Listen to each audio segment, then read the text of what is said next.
Hello again, everyone. Welcome back to our kitchen. Before you get comfortable there and take a seat, we're gonna go for a little trip. Over to the bookshelf we go. What cookbook is it gonna be today?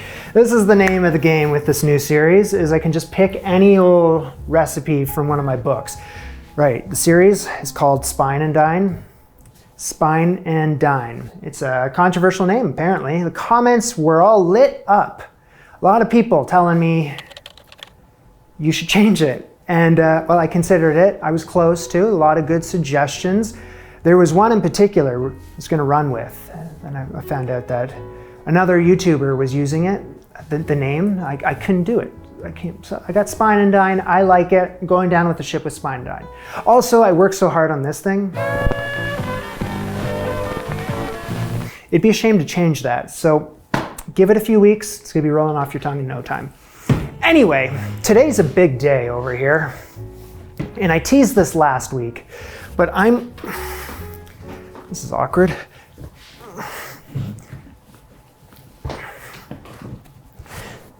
So I'm going to be popping my Betty Crocker cherry over here.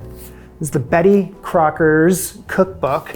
And I had her mug in your face last week, but there she is again. The woman, the legend, the myth. It's all advertising. I know she doesn't exist. And to all the other guys out there that are just finding this out, I was once like you. It's big news, I know. Anyway, I'll leave that with you while we head back to the kitchen.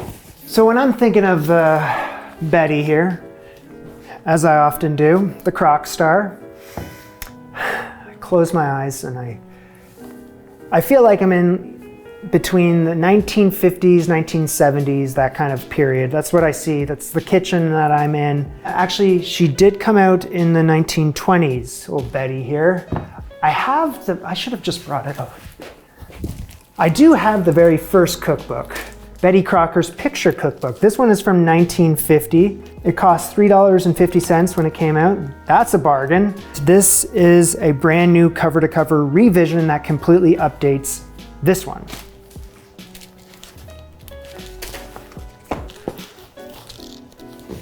There's two different faces going on here.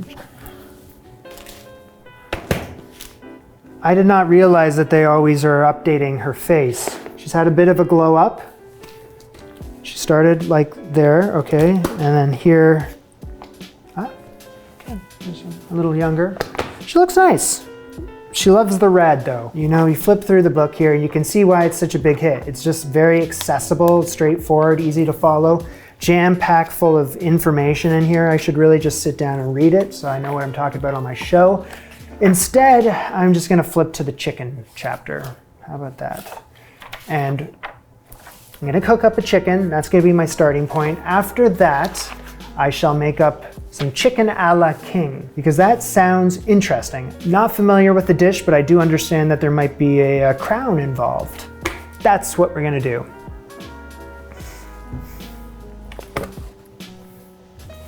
Who would you rather? So I'm gonna start off with a 3.5 pounder. Whole bird here, and I'm gonna roast the chicken as Betty has intended here, mostly. Pat dry, salt all over and in the cavity as well. Slather it up with butter, massage it in there. Now the cookbook says to roast this at 375 degrees Fahrenheit for an hour and 45 minutes to up to 2 hours, 2 hours and 15 minutes, which I'm not gonna do because I think that's a bit excessive nowadays. I'm gonna aim for around 70 minutes. I think that's a good way to, I feel like if the cookbook's out of date with the cooking times, that is completely acceptable. All right, 70 minutes. I'm looking for 165, 158, with a little carryover cooking. Whoa, hello. Today's episode is sponsored by ZipRecruiter. So if you're hiring for your business or your company, you're searching for the best possible people for that role, of course, with the right skills and experience, you know? Someone that's passionate about what they do, someone that would be a great fit for the team. That's what you're looking for.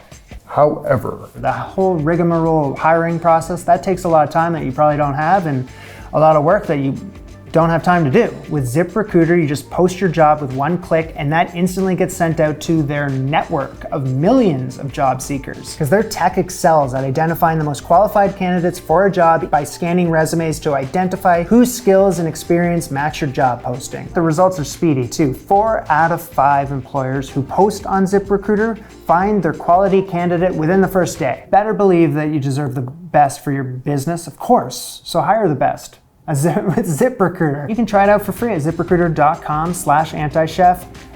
Again, ZipRecruiter.com/anti-chef. Thank you very much. While the chicken cools, we gotta make some toast cups. I went with white Wonder Bread for my choice of sliced bread today, and that's because when I close my eyes and I'm in that Betty Crocker kitchen, I see Wonder Bread. That's just the type of bread that completes my vision. Simpler times. 6 slices of bread. I gotta remove the crust. Betty ain't no crust girl. So a wonderful lesson I've learned through making this show is to save the crust of the bread. If you're gonna trim it off, dry it out and use it for breadcrumbs. So that's what I shall do. With some softened butter. This is also the kind of cookbook that would say, or margarine. And I haven't thought about margarine in like many, many moons. Actually, you know what? When I close my eyes, I'm back in Crocstar's kitchen. I can see margarine there too. Simpler times. So one side of the bread buttered. Butter side down into a muffin pan, into the cup. Maybe those muffin cups are too big. I'm gonna use this muffin pan instead because I think the other one's too big. Yes. So for chicken a la king crown. I can see a crown with that. It doesn't say specifically, it just says toast cup. So for my toast cups, gotta toast them 12 minutes or until lightly toasted. 375-degree Fahrenheit oven. Lightly browned, that looks like a crown. Once the chicken's cool, I'm gonna start peeling it. This chicken is definitely not cool. It's still very hot, but I have to power through here. Chicken's peeled, now I'm gonna roughly dice it up. Say ça. Say hello to the only fresh vegetable we're working with today, like fresh as in fresh. Green pepper, I need half a cup worth and it needs to be diced. Betty Crocker was a product of her time, or at least she was. This iteration of her is a product of her time, right? Because I'm coming across ingredients that I just don't see in modern day recipes, such as the canned and jarred vegetables. It's very common in the cookbook, but I don't really cook with them. In fact, I never do. It's not a dig at these at all. I actually don't know why they're not as popular as they used to be. Probably just because fresh vegetables are just so easy to get a hold of these.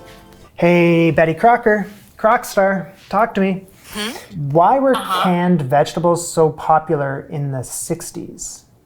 For several reasons, including their convenience, affordability, and long shelf life. What was the downfall of canned vegetables? Why aren't they so popular anymore? They are chock full of excess salt and flavor enhancers, which are a problem for digestion and can lead to stomach pains. Additionally, the sodium levels in a can of vegetables are very high. Another downfall is the taste and texture of canned vegetables, which are often found lacking when compared to fresh or frozen vegetables. Well then. So I got some sliced mushrooms.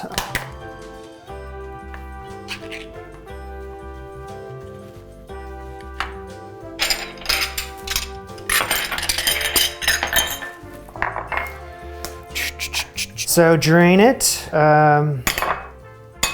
My sliced can of mushrooms, love it. I'm joking, I'm not gonna drink that. With the mushrooms here, I also have a jar of sliced pimientos. Also, let me drain them. So I need a bigger frying pan for all of this, or a skillet, or whatever you wanna call it. Hello, Charlie. Chuck, heating up the pan, medium heat. In an alternate universe, maybe the Crocstar and Julia Child could be friends. This is half a cup of butter. Watching that butter melt, I realize how much that is.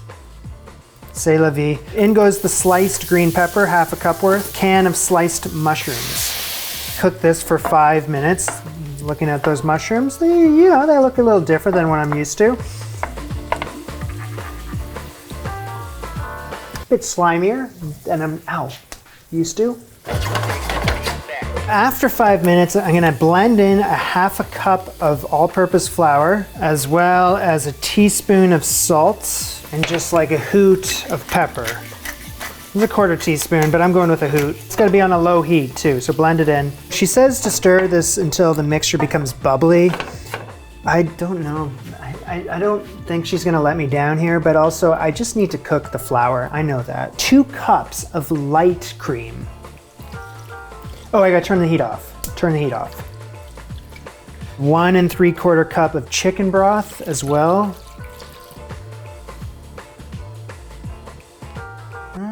Reserve the mushroom juices. I totally missed that. The mushroom juices. Remember I was gonna drink that? And it's still in the sink, hallelujah. I need a 1/4 cup worth of it. Wow, nice save. That's exactly a 1/4 cup. The reserved mushroom juices. Okay, so I have had this boiling for a minute here, and as feared, the flour didn't properly blend. Some of it did, some of it's lumped. Honestly, it's not as bad as I thought it was. I make the same mistake over and over and over again. And what I have to do is blend the flour in with some liquid first. Get it all stirred together and smooth before adding all of my liquid.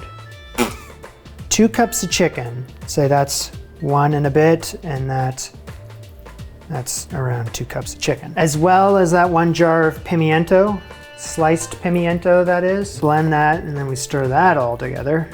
We're gonna put that on as low heat as possible. I'm gonna heat that all the way through. Serve this in the toast cup, and I don't mind things getting a bit sloppy. I think that's kind of fits the bill, you know? Why don't you just kind of go avant-garde a bit? Does that look acceptable? It's hard to plate this kind of stuff. I'm gonna start from scratch. Little dollop of this on the bottom. Toast crown in there and there. Okay, I mean, what on earth are you supposed to do with that, right? Order up!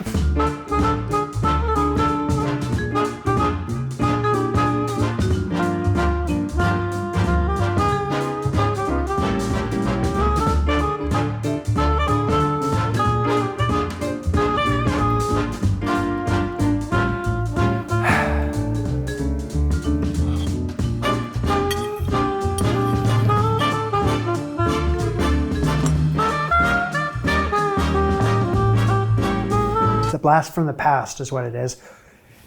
I don't make them like they used to. Kids these days are missing out. I don't think there's anything as good as chicken a la king. Okay, so yeah, several competing accounts about the origin of this dish, so I just choose not to get into all of that. It's cozy, it's very comfortable, delicious, perfection really. I can't knock anything about it. It just, it's as good as anything else I make on this show.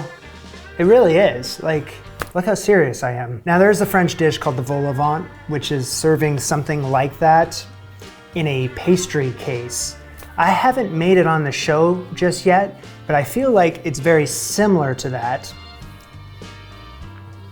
But I'm not gonna dive into the origins of this dish. Once you add it to the toast cup, you gotta eat it fast. And you can see I went through a number of different toast cup crowns because while I was filming, it was becoming soggy, the bread. So yeah, you want a crunchy bread. The difference between this and something like all the other dishes I make on the show is that I was using light cream, which I never use light cream. It's always the heavy stuff, but here it's light cream mixed with chicken broth. Health food, right? There's not one thing I would have changed about this dish. It was just the most perfect thing. Canned vegetables or not, I don't give a shit. This was Jamie and Betty. Spine and Dine, episode 2. Bon appetit. Au revoir.